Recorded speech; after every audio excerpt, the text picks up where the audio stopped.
Atitudes basilares. Esse é um tema que quero adotar para a nossa caminhada na Palavra de Deus, na segunda carta do apóstolo Paulo a Timóteo.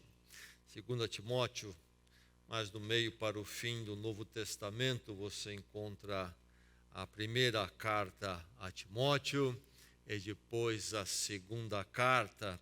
Vamos ser abençoados pela segunda carta nestas quartas-feiras.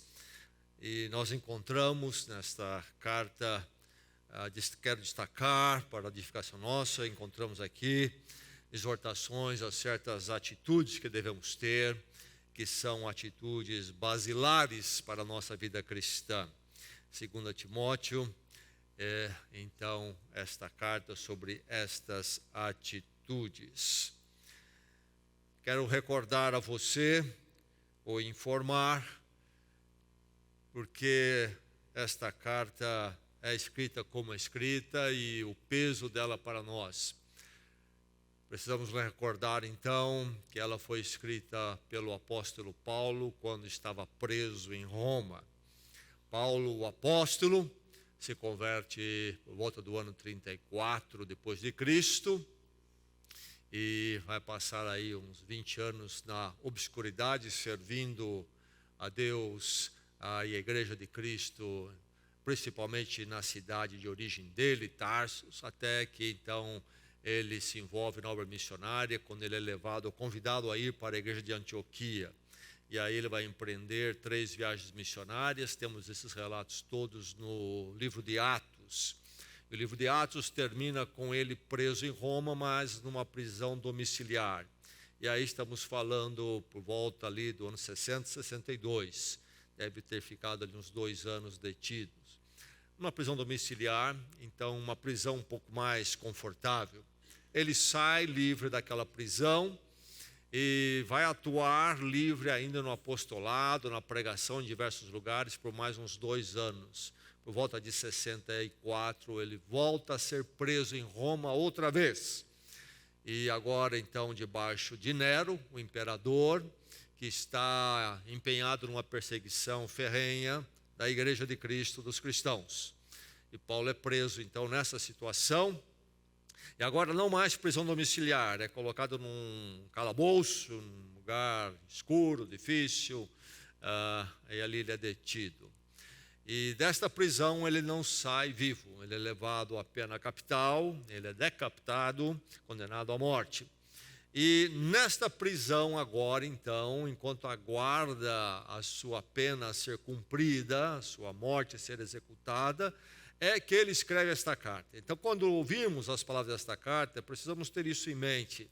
E a carta vai ganhar um significado completamente diferente para nós. Imagina você numa prisão, tanto quanto isolado, um lugar totalmente desconfortável, um relato que nós temos extra-bíblico, que era realmente um calabouço escuro, isolado, que tinha apenas um pequeno buraco para entrar alguma claridade e o ar também. Mas enfim, um lugar muito difícil. Imagina você lá, sabendo desta pena capital, que você vai ser executado. Imagina num lugar desse, isolado, desagradável. O que você escreveria se você fosse escrever? Você teria até energia à disposição para escrever uma carta? E o que você escreveria nesta carta? E então, vamos lembrar deste quadro por detrás desta carta, quando nós a recebemos, a palavra de Deus para nós, do apóstolo Paulo. Então, em 2 Timóteo. Nós vamos, nesta noite, focar no capítulo 1, do verso 1 ao verso 4. A introdução da carta, a saudação. 2 Timóteo 1, de 1 a 4. Um verso que eu destaco é este nesta carta. Deus não nos deu o espírito de covardia, mas de poder, de amor e de equilíbrio. 2 Timóteo 1, 7. E este verso aqui espelha bem já a tônica de atitudes que devemos ter, posturas. Deus não nos deu o espírito de covardia, mas de poder, de amor e de equilíbrio. Vamos ao texto nosso desta noite, que é do verso 1 ao verso 4 no capítulo 1. 2 Timóteo 1, de 1 a 4. Ouça a palavra de Deus, receba a palavra de Deus na tranquilidade, na calma desta noite, neste lugar singelo e simples, mas aqui ouvindo a poderosa e eterna palavra de Deus. Que o seu coração possa estar aberto à palavra agora. O apóstolo escreve: Paulo, apóstolo de Cristo Jesus, pela vontade de Deus, segundo a promessa da vida que está em Cristo Jesus, a Timóteo, meu amado filho, graça, misericórdia e paz da parte de Deus Pai e de Cristo Jesus, nosso Senhor. Dou graças a Deus, a quem sirvo com a consciência limpa, como serviram os meus antepassados, ao lembrar-me constantemente de você, noite e dia, em minhas orações. Lembro-me das suas lágrimas e desejo muito vê-lo, para que a minha alegria seja completa. Esta é a palavra do Senhor. Quando que surgiu o primeiro prédio de igreja cristã? Do que se sabe e se conhece, o que se tem, é do 3º século, a primeira construção de um prédio por uma igreja cristã para a sua atividade, o seu culto.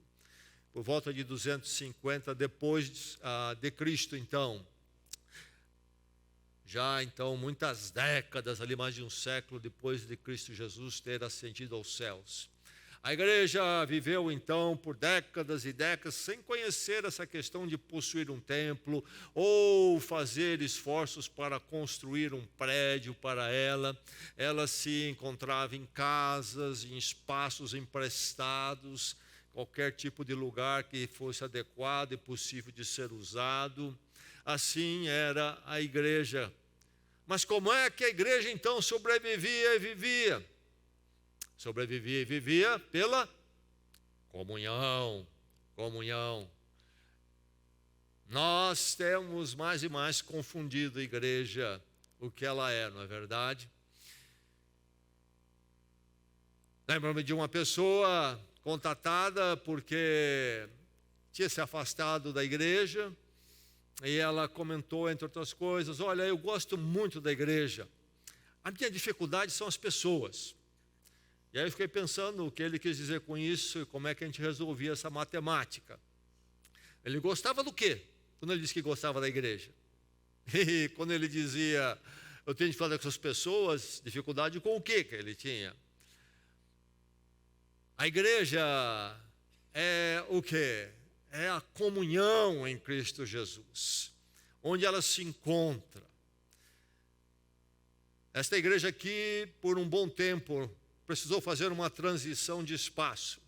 Alguns de vocês viveram aquela fase. Nós tínhamos um prédio ali no centro da cidade que ficou pequeno para nós na época e procuramos então uma solução.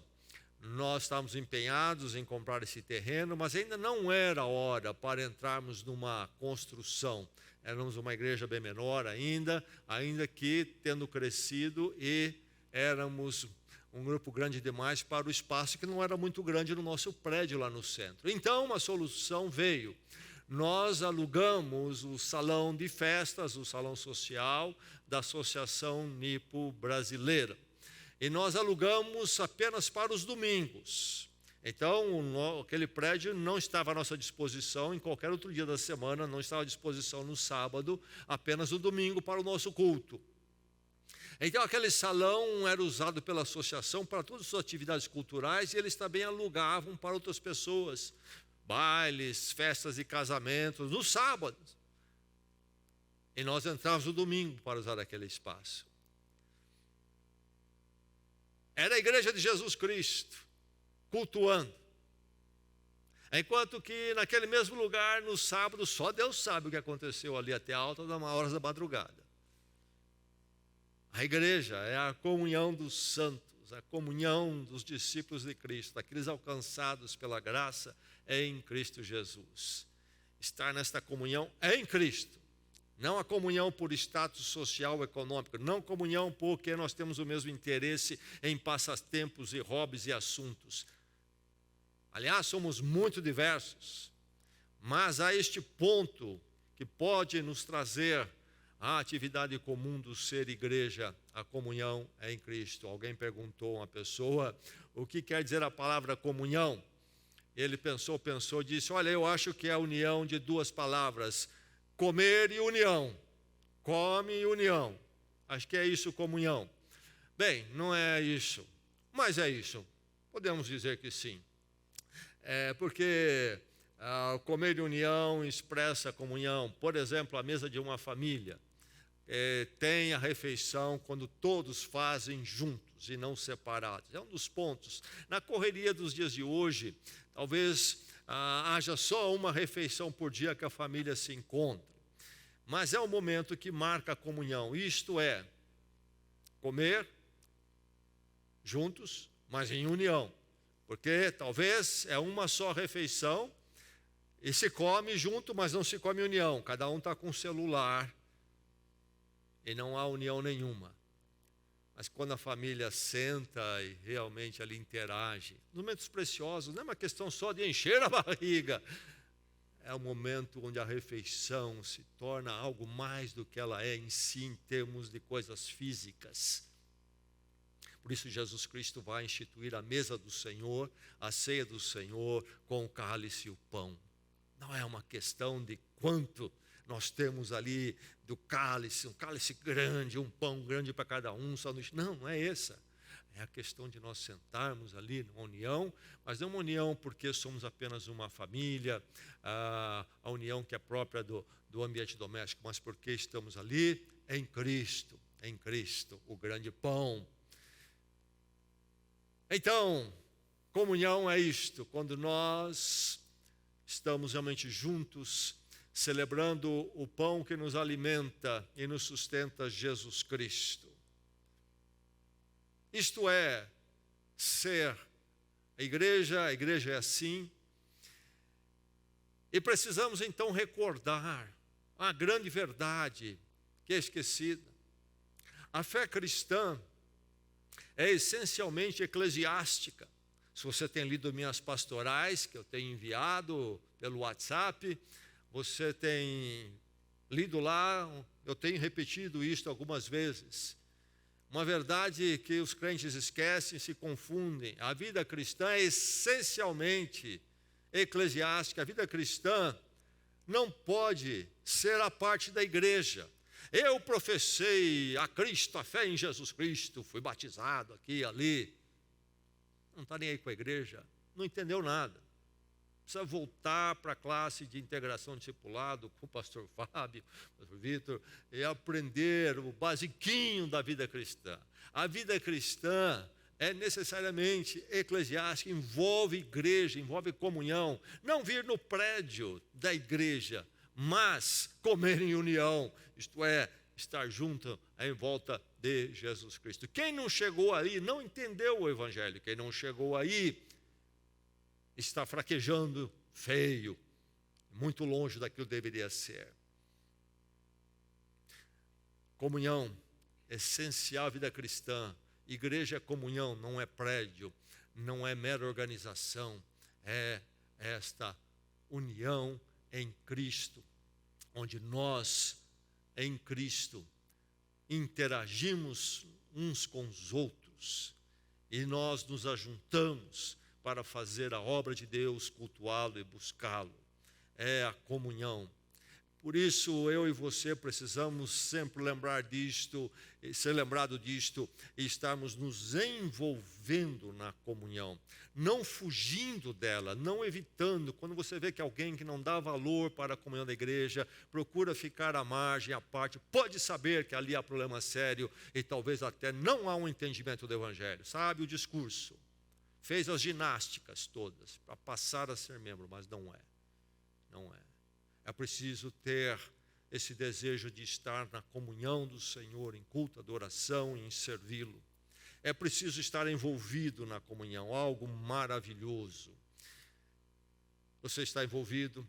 Que o Senhor nos faça sempre muito envolvidos na comunhão, porque se não formos, perdemos muito, ficamos fracos, ficamos aquém. Somente no envolver na comunhão estamos fortes. E que bênção é a comunhão na igreja quando nós estamos inseridos nela, quando estamos envolvidos. E é o que nós encontramos aqui nesse texto. Este envolvimento da comunhão em Cristo. Esse envolvimento da comunhão da fé evangélica. Quem escreve a carta é um apóstolo, Paulo, um dos apóstolos. Os apóstolos são apresentados a nós na palavra de Deus como uma fundação da igreja, uma fundação da igreja. Então, quando ele se apresenta como apóstolo aqui, o autor da carta, o remetente é o apóstolo Paulo, isto já define tudo. O apóstolo é aquele que devia proclamar, verificar que fosse preservado o evangelho, aquilo que Jesus Cristo ensinou, aquilo que ele fez em vida e morte e ressurreição, aquilo que é a fé cristã, o apóstolo que proclamava e procurava verificar que na igreja de Jesus Cristo fosse preservado o evangelho exatamente como ele é. E o apóstolo continua fazendo isso até hoje, através das Escrituras, por exemplo, em cartas como esta. Então, nós estamos aqui já na entrada desta carta, diante das verdades do Evangelho.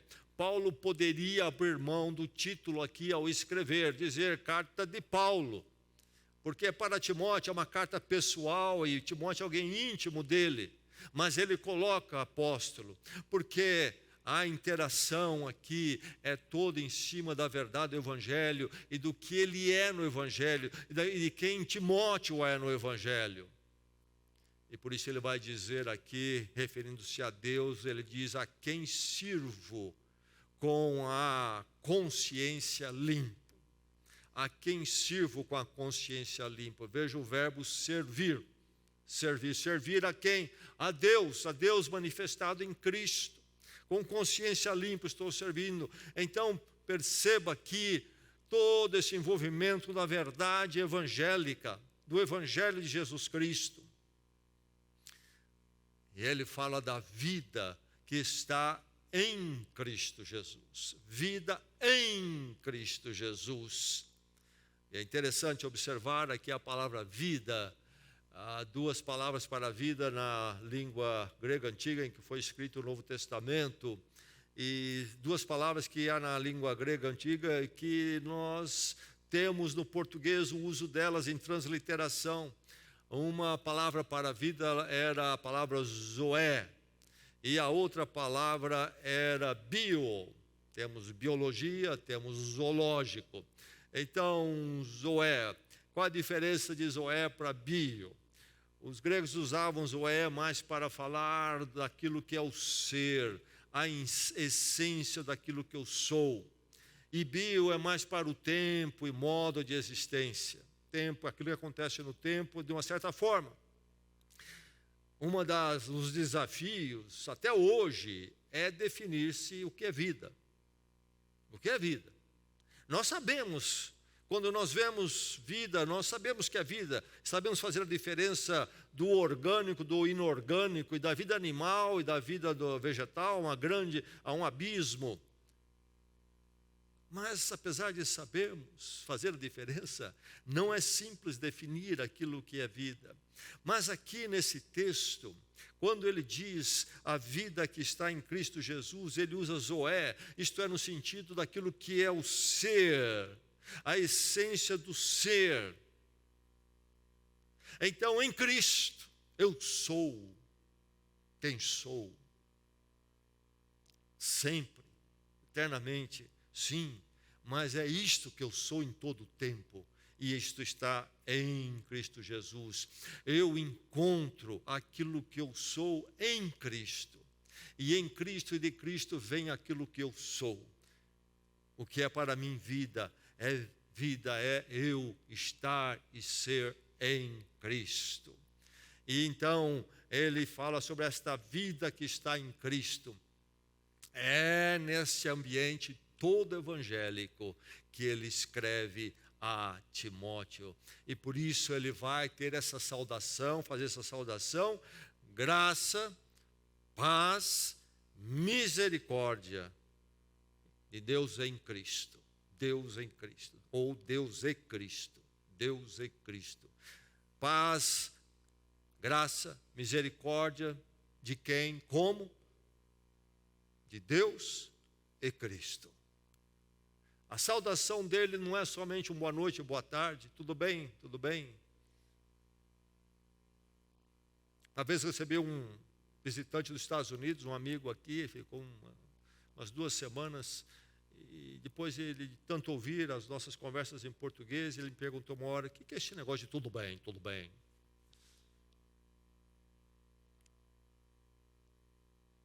Eu falei para ele: é uma saudação que nós usamos muito comum. O que significa? Porque eu percebo que às vezes eles falam tudo bem, e às vezes falam tudo bem. A pergunta, a resposta, eu falei: olha, é qualquer coisa.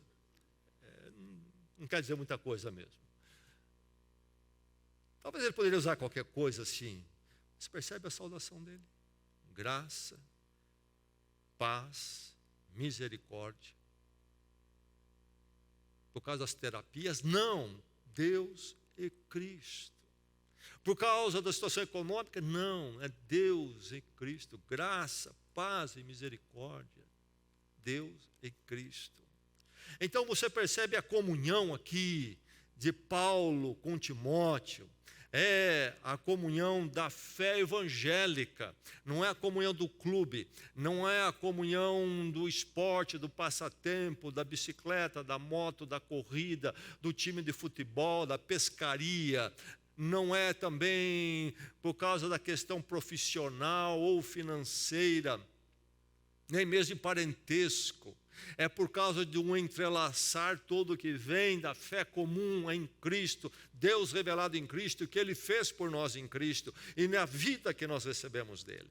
Então envolva-se da comunhão da fé evangélica, esta comunhão então que você não vai encontrar em nenhum outro ambiente. Você vai encontrar ambientes, por exemplo, com prédios e recursos muito mais requintados, elaborados e opulentos do que estes que nós temos aqui. Você vai encontrar lugares onde as coisas estão muito mais esmeradas e até onde as pessoas talvez tenham uma outra condição, mas você não vai encontrar em nenhum outro lugar nada como a comunhão da Igreja de Jesus Cristo, a comunhão da fé evangélica.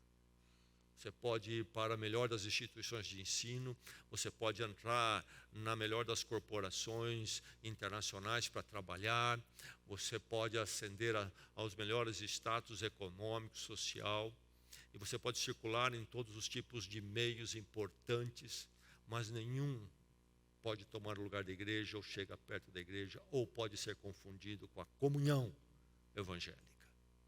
Só a comunhão da igreja tem esta condição. É algo especial, muito especial. Algo que nenhum ser humano poderia produzir. Somente Deus em Cristo poderia produzir a igreja, esta comunhão nele. Envolva-se na comunhão da fé evangélica. Então, se é assim, é preciso envolver-se na comunhão, no amor, na afeição, na afetividade cristã. A palavra afetividade está na moda, não é mesmo? E é até perigoso usar a palavra afetividade, porque ela é muito usada para uma direção que é contrária à nossa ética cristã. Mas está na onda a palavra, é a palavra da moda. Tempos atrás, nós fomos almoçar num pequeno restaurante mineiro aí, na divisa São Paulo, Minas. E o dono veio à mesa comentar e contar a experiência dele ali, muito entusiasmado com aquele restaurante, bem típico mineiro, etc. Ele contou isto e aquilo, e aí ele disse, olha, nós estamos fazendo muitas coisas aqui, inclusive aos sábados nós temos um café da manhã afetivo. Você já tomou um café da manhã afetivo? E fiquei pensando o que seria um café da manhã afetivo. E hoje nós temos todo tipo de coisa afetiva, tudo é afetivo. Deixe-me dizer que essa moda aí do mundo hoje já foi vivida pela igreja cristã desde os seus primórdios e de uma forma profunda e diferente, única. É o que nós encontramos aqui. A afetividade cristã muito bem definida, estabelecida, exercida. Paulo chama Timóteo de que forma, se dirige a ele de que forma? Amado. Amado. Amado em Cristo. Cristo que me deu vida a você. Você é amado por mim em Cristo. O amor cristão que impactou o mundo no passado. O Império Romano foi abalado por este amor, por essa comunhão cristã, essa afetividade. Ele vai chamar Timóteo do que? De filho. Filho. Por que filho? Paulo está aqui já na terceira idade, depois dos 60 anos, e Timóteo está por volta dos 30 anos. Paulo encontrou Timóteo, conheceu Timóteo na sua segunda viagem missionária, narrada no livro de Atos, no capítulo 16 de Atos. Paulo passa ali na Ásia Menor, hoje Turquia, pela cidade de Listra. E isto é por volta ali do ano 50 depois de Cristo. Veja bem, quando ele escreve esta carta agora, eu disse que é entre 64 e não mais do que 68, ele deve ter sido preso no ano 64, mas foi morto antes do ano 68. Sabemos disso porque ele foi levado à morte debaixo de Nero, imperador. Em 68, Nero, o imperador, se suicida. Então foi antes do suicídio de Nero, mas a prisão dele por volta de 64. Então, esta carta, agora, por volta do ano de 64, 65, é uma carta a Timóteo que ele conheceu lá no ano 50. Timóteo era um jovenzinho. E quando Paulo passa ali com a sua equipe, Silas, a equipe missionária, apostólica, indo de cidade em cidade, anunciando o evangelho, estabelecendo igrejas, naquela cidade, ele conhece Timóteo, a sua família, a sua mãe, a sua avó, até ele vai mencionar logo aqui em seguida nesse capítulo, a sua mãe Eunice, sua avó Lloyd, que conhecendo a fé judaica, eram judias, educaram Timóteo nas escrituras do Velho Testamento, e conhecendo Paulo e a pregação dele, se convertem, e Timóteo então é um fruto, em termos de conversão, de se tornar cristão, um fruto do trabalho apostólico de Paulo.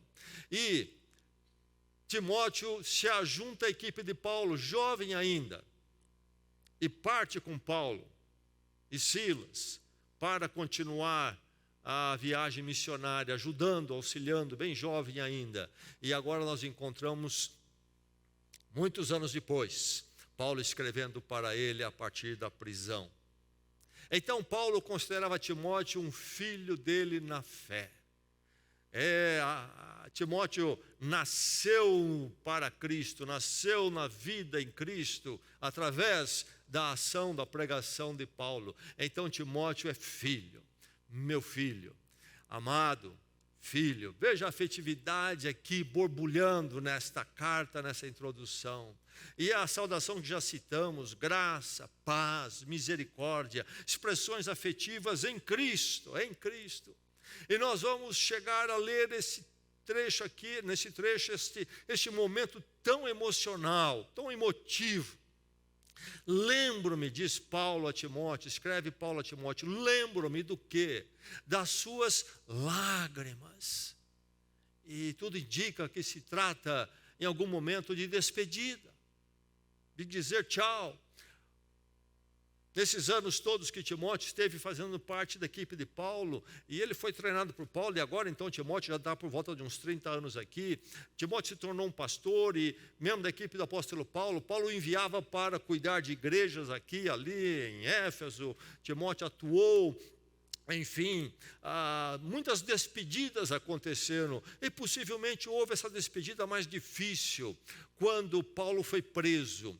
Há uma indicação, não é certo, que ele foi preso lá na Ásia Menor, onde é a Turquia hoje, e ele foi preso naquele lugar. Talvez Timóteo estava junto, e ali Paulo foi arrebatado por guardas, e despediu-se de Timóteo rapidamente, preso e levado para Roma. Enfim, algumas lágrimas rolaram. E Paulo diz: eu lembro-me das suas lágrimas. Choro da despedida, da distância. E ele diz: eu quero vê-lo. Ele continua: para que a minha alegria seja completa. Afetividade cristã. Não há nada como os laços, afetos que nós temos em Cristo, e quando nós vivemos isso, nos aprofundamos. É verdade que nós não conseguiremos ter toda essa afetividade com todo mundo da igreja, mas em círculos aqui e ali nós vamos nos entrelaçando, e há toda uma afetividade que acontece, e como é preciosa e faz falta para nós. E que nós não venhamos a considerar isto precioso quando for o momento das lágrimas, e dizermos até poder ter desfrutado mais, ter mais consciência de como era preciosa a nossa convivência e a nossa comunhão em Cristo. Que nós possamos valorizar isso enquanto temos, com muita afetividade, o amor em Cristo. Envolva-se na comunhão, na fé, do Evangelho de Cristo, da obra dele, nesta afetividade própria, neste amor próprio, nesses laços próprios de sermos a família de Jesus Cristo. Então, envolva-se na comunhão de uma forma participativa, onde você se dá, na comunicação ativa. Aqui está Paulo escrevendo a Timóteo. Paulo, apóstolo, escreve a Timóteo. Paulo escreve de onde? Já falamos, de uma prisão. Ele não pode ir até onde Timóteo está, mas ele pode fazer o quê? Surgiu a possibilidade de uma carta, então eu vou usar a carta. Não posso dar um abraço, uma saudação pessoal, mas posso escrever. Não preciso ficar longe da comunhão. Há um meio, eu vou usar. Como nós usamos o meio de comunicação tão fácil hoje em dia para tantas tolices, mediocridades, superficialidades, quando poderíamos usar muito mais para uma comunicação ativa da comunhão, expressar o cuidado por alguém que está precisando de uma palavra de encorajamento, exortação, expressar alguém a oração por ele, expressar coisas da nossa comunhão, ao invés dos grupos tolos e vazios e mundanos, que toma todo o tempo. Paulo pode ter escrito uma de carta tola, mas ele escreve esta, que chega até nós e nos abençoa, e certamente abençoou Timóteo. Paulo está lá numa situação muito limitada. Ele não poderia, diferente da prisão domiciliar, onde Atos diz que ele podia receber livremente visitas, ele ficou na prisão domiciliar, numa casa que ele mesmo precisou alugar e pagar. Agora, numa cadeia fétida, talvez, escura, visitas são raras. E numa hora dessa que vem alguém, ele entrega o pergaminho, o rolo, não é? Carta, como se escrevia naqueles dias, não havia papel. Diz: por favor, dá um jeito de enviar isso para Timóteo. Paulo, em toda a limitação, ele age para comunicar com Timóteo. E isto em meio a sofrimentos. Não, Timóteo, que me escreva. Estou aqui triste, estou isolado, coitado de mim. Ele que veio me visitar, alguém que veio visitar me escrever, não sou eu que tenho que escrever. Aqui está difícil, está dolorido. Está numa viagem de autocomiseração, e como é comum isso, né? Muitas vezes crentes que se afastam da igreja, e quando se conversa com eles, a autocomiseração, porque ninguém falou comigo, não vieram falar comigo. Não é uma questão se vieram falar comigo, a questão foi você falar com alguém. Não é se a igreja foi atrás de mim, você foi atrás da igreja. Você procurou ter a comunicação ativa com os irmãos. Paulo não fica no isolamento, não fica na inatividade, mas vai para a atividade e a comunicação. Esse é envolvimento na comunhão. Estarmos comunicando. Há muitas formas de nos comunicarmos aqui. Nós temos a oportunidade de estarmos presencialmente juntos. Quando nos encontramos, o que eu posso fazer? Que palavra eu posso dar? Às vezes é uma palavra, é uma frase, faz a diferença na vida do irmão, não é verdade? Quantos de nós ouvimos algo do irmão, uma palavra breve, e depois ficamos sabendo que era a palavra que ele precisava receber. Não foi preciso um longo discurso. Foi parar e dizer, por exemplo, estou orando por você. E aquilo Deus toma e faz crescer no coração e abençoa. E como nós podemos fazer isso, não custa dinheiro, não é grandes esforços. Segundas-feiras eu tento jogar futebol, é meio difícil depois de uma certa idade, mas eu tento ainda. E a camisa sai molhada, encharcada. Não é preciso isso. É muito fácil abençoar o outro. Paulo aqui precisou suar a camisa, nós não precisamos. É muito fácil. Essa comunicação ser ativa, podemos abençoar. Este envolver na comunhão maravilhoso que encontramos aqui, precisa estar na nossa vida, nesse ministrar fraternal. Na verdade, nós somos todos uma família, irmãos em Cristo, resgatados pela mesma graça, porque independente daquilo que nós somos, na verdade somos todos iguais diante da cruz de Cristo, pecadores e carentes, e então alvos da mesma graça, na mesma intensidade. E por isso somos irmãos, nós ministramos de forma fraternal. Paulo não esquece disto. Mesmo na prisão e no isolamento, ele não está longe da fraternidade. A cadeia não tira dele a dimensão da fraternidade. Ele continua sendo este que ministra a todo aquele que precisa. E aqui a Timóteo. Timóteo recebe a carta. Paulo é um necessitado. Ele não deixa de expressar a sua necessidade. A ministração fraternal é uma via de duas mãos. Há o dia em que você me abençoa, porque eu preciso.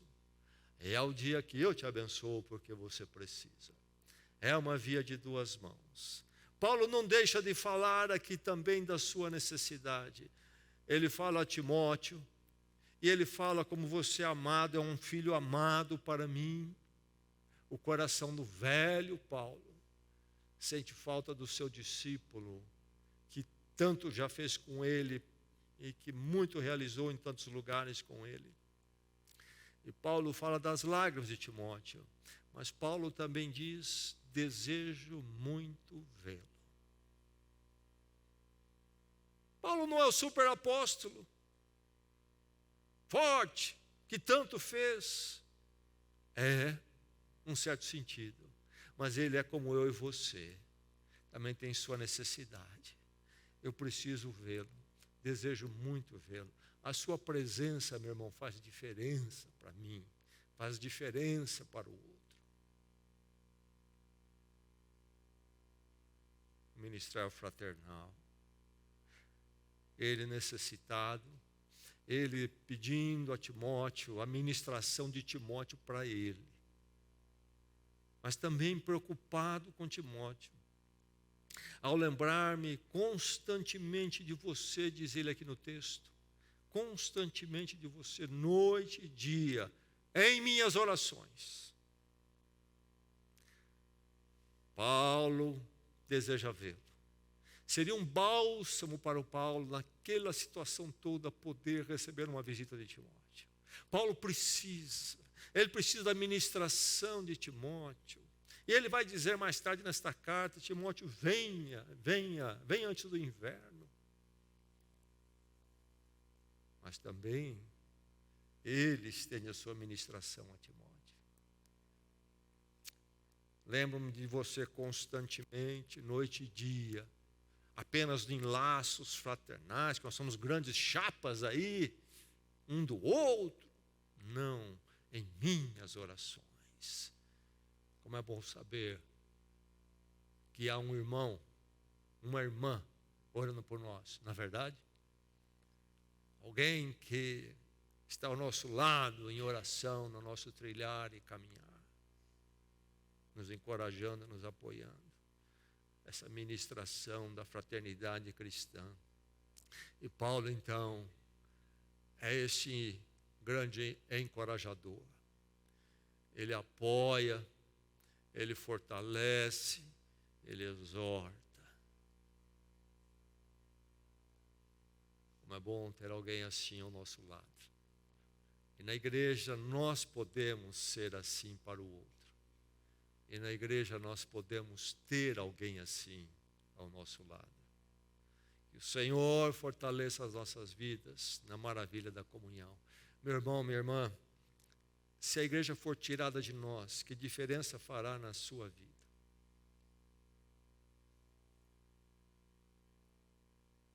Se você chegar aqui domingo, essa porta estiver fechada, tudo estiver fechado, não aparecer ninguém, e você procurar saber e vai ser informado, olha, a igreja fechou, não vai se reunir mais.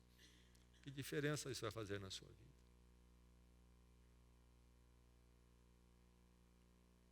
Talvez alguém responda aqui nesta noite, nenhuma. Ou um pouquinho. Convido você a fazer uma revisão do seu entendimento do Evangelho. É possível que você não entendeu. Se você entendeu, isso seria uma tragédia na sua vida. Como, Senhor, vou viver e andar neste mundo sem a igreja, sem a comunhão?